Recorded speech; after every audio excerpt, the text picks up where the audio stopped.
मायानगरी मुंबई, तिचा विस्तार कुठे आणि किती झाला याचा अंदाज न घेतलेलाच बरा. पण ज्याला खरीखुरी मुंबई म्हटलं जातं तो 7 बेटांनी एकत्र आलेला, आर्थिक राजधानी असलेला, मुंबईच्या पैशाच्या नाड्या हातात असलेला, ज्याला रिअल मुंबई शहर म्हणून ओळखलं जातं तो दक्षिण मुंबई मतदारसंघ. यालाच मुंबईकर साऊथ बॉम्बे देखील म्हणतात. मुंबईच्या शेवटच्या टोकाला दक्षिणेकडे असणाऱ्या या चिंचोळ्या भागात राजकीय नेते, उद्योजक, व्यापारी, धनाढ्यांची वसतिगृह, राष्ट्रीय आणि आंतरराष्ट्रीय कंपन्या, बँकांची मुख्यालय, महत्त्वाच्या शाखा, ऐतिहासिक इमारती आणि बरंच काही आहे. त्यामुळे दक्षिण मुंबईची जागा आपल्या ताब्यात घेतली म्हणजे संपूर्ण शहराचा कंट्रोल आपल्या हातात येत असतो असं बोललं जातं. 2009 मध्ये लोकसभेची पुनर्रचना झाल्यानंतर याला मध्यमवर्गीय मराठा भाषिक भागही जोडण्यात आला होता. शिंदेंनी बंड करूनही ठाकरेंशी असणारी निष्ठा कायम ठेवणाऱ्या अरविंद सावंत यांना सलग 2 टर्म इथल्या मतदारांनी दिल्लीत पाठवले. त्यामुळे मुंबईच्या एकूण मतदारसंघापेक्षा सर्वात जास्त हायफाय असणारा आणि स्वतःची अशी खास USP असणाऱ्या दक्षिण मुंबईवर यंदा कुणाचा खासदार निवडून येईल? दक्षिण मुंबईची राजकीय गणितं नेमकी कशी ठरतात?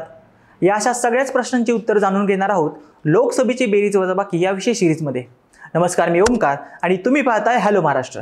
रिझर्व्ह बँक, मुंबई विद्यापीठ, उच्च न्यायालय, चर्चगेट, छत्रपती शिवाजी महाराज टर्मिनस, विधिमंडळ, मंत्रालय, मुंबईची महानगरपालिका अशा मोजता न येणाऱ्या आणि संपूर्ण राज्यासाठी महत्त्वाच्या असणाऱ्या शासकीय आणि निमशासकीय इमारती असणारा हा दक्षिण मुंबईचा भाग. या मतदारसंघाचं खास वैशिष्ट्य म्हणजे सकाळी मुंबई उपनगरातून लाखो लोक इथं कामासाठी येतात आणि संध्याकाळी मात्र या भागात एक प्रकारची शांतता पाहायला मिळते. विधानसभा मतदारसंघाचा विचार करता मलबार हिल, मुंबादेवी, भायखळा, शिवडी, वरळी, कुलाबा अशा एकूण 6 विधानसभांचा या दक्षिण मुंबई लोकसभा मतदारसंघात समावेश होतो. आता इतका सारा तामजाम असेल तर इथलं राजकारणी तितकंच मोठ्या लेवलचं आणि बड्या राजकारण्यांचं असणार. होय, तुम्ही ऐकताय ते अगदी खरं आहे. याच दक्षिण मुंबई लोकसभेच्या इतिहासात अनेक बड्या राजकारण्यांची करिअर सेट झाली आणि काहींची थांबली सुद्धा. 1952 साली झालेल्या लोकसभा निवडणुकीत काँग्रेसचे स. का. पाटील या मतदारसंघाचे पहिले खासदार होते. 1957 आणि 1962 साली त्यांनी हाच करिश्मा करून दाखवला होता. मुंबईचे अनभिज्ञ सम्राट म्हणून या पाटलांना ओळखलं जातं. मुंबईवर एक प्रकारचा दबदबा ठेवून असणाऱ्या स. का. पाटलांना मात्र कामगार नेते जॉर्ज फर्नांडिस यांनी लोकसभा जिंकत पाटलांच्या राजकीय करिअरला तडा दिला होता. आणि याच निवडणुकीनंतर स. का. पाटील यांच्या पॉलिटिकल करिअरचा डाऊनफॉल सुरू झाला होता. 1977 साली आणीबाणीनंतर जनता पार्टीचे रतनसिंह राजदा यांना खासदार होण्याचा मान मिळाला. मात्र यानंतर दक्षिण मुंबईमध्ये मुरली देवरा यांच्या नावानं एक राजकीय वादळ आलं. एक उद्योगस्नेही राजकारणी म्हणून ज्यांना प्रतिष्ठा होती अशा मुरली देवरा यांनी काँग्रेसच्या तिकिटावर 1984 सालापासून सलग 3 वेळा म्हणजेच 1984, 1989 आणि 1991 या लोकसभा आरामात जिंकल्या. यावेळेस त्यांची मुख्य लढत असायची ती मुंबईतील भाजपच्या प्रमुख महिला नेता जयंतीबेन मेहता यांच्यासोबत. 1996ला मुरली देवरा यांच्या विरोधात जयंतीबेन यांनी पहिल्यांदाच निवडणूक लढली आणि त्यांना यश देखील आलं आणि त्या भाजपच्या खासदार झाल्या. यानंतर मात्र 1998च्या निवडणुकीत मुरली देवरा निवडून आले. पण पुन्हा एकदा 1999 मध्ये जयंतीबेन यांनी बाजी मारली. काँग्रेसच्या मुरली देवरा यांचा हाच राजकीय वारसा पुढे त्यांचे पुत्र मिलिंद देवरा यांच्याकडे चालून आला. 2004 आणि 2009 मध्ये सलग 2दा निवडून येत काँग्रेसला पुन्हा एकदा या मतदारसंघात त्यांनी एस्टॅब्लिश केलं. यात सगळ्यात महत्त्वाची ठरली ती म्हणजे 2009ची लोकसभा निवडणूक. या निवडणुकीत लोकसभेची नव्याने पुनर्रचना करण्यात आली होती.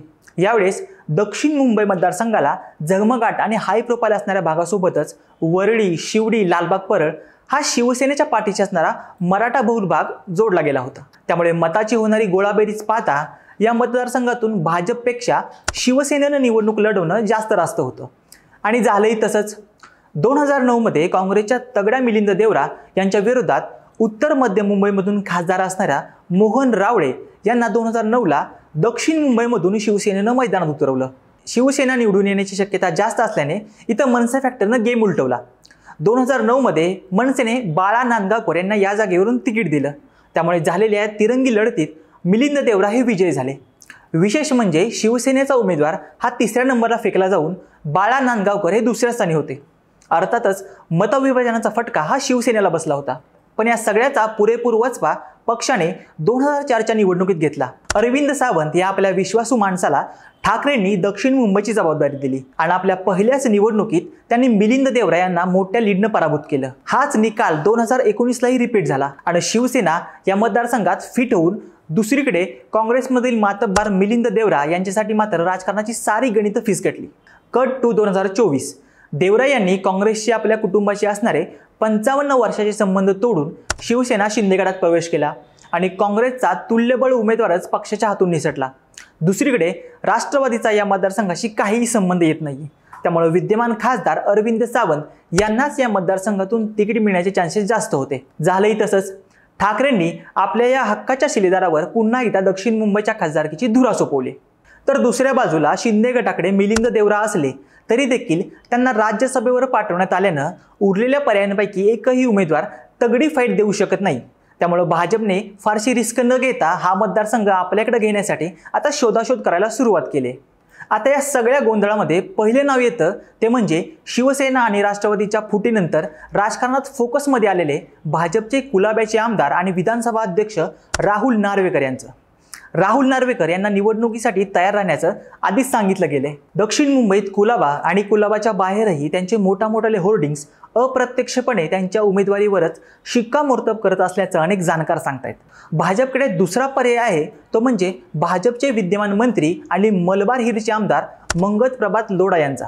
हाय प्रोफाईल सोसायटी, उद्योगपती, सेलिब्रिटी यांचा त्यांच्या पाठीशी असणारा जनाधार आणि त्याच सोबतच उत्तर भारतीय मतं यांच्या रिस्कवर लोढा यांना तिकीट दिलं जाऊ शकतं। त्यामुळे महायुतीकडून जवळपास सर्वच जागांचा तिढा सुटलेला असताना साऊथ मुंबईमधून कोण निवडणुकीच्या रिंगणात उतरणार यावर अजून तरी एकमत होऊ शकलेलं नाहीये।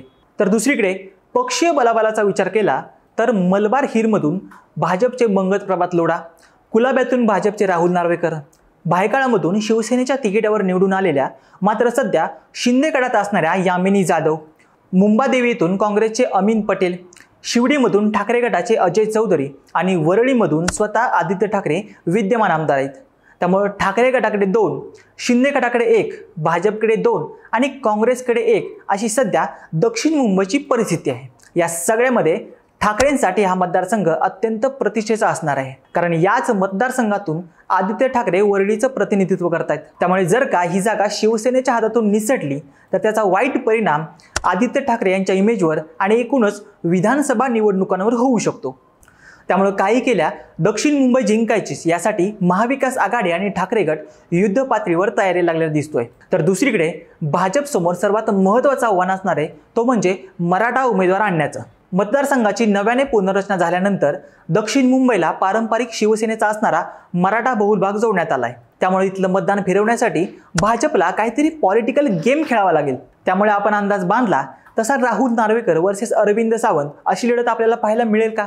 खऱ्याखुऱ्या मुंबईची हाय प्रोफाईल जनता आपला प्रतिनिधी म्हणून दिल्लीला कुणाला पाठवणार? तुमचा राजकीय अंदाज काय सांगतो तेच आम्हाला कमेंट करून नक्की सांगा आणि अशाच व्हिडिओसाठी आमच्या हॅलो महाराष्ट्र यूट्यूब चॅनलला सबस्क्राईब करायला विसरू नका।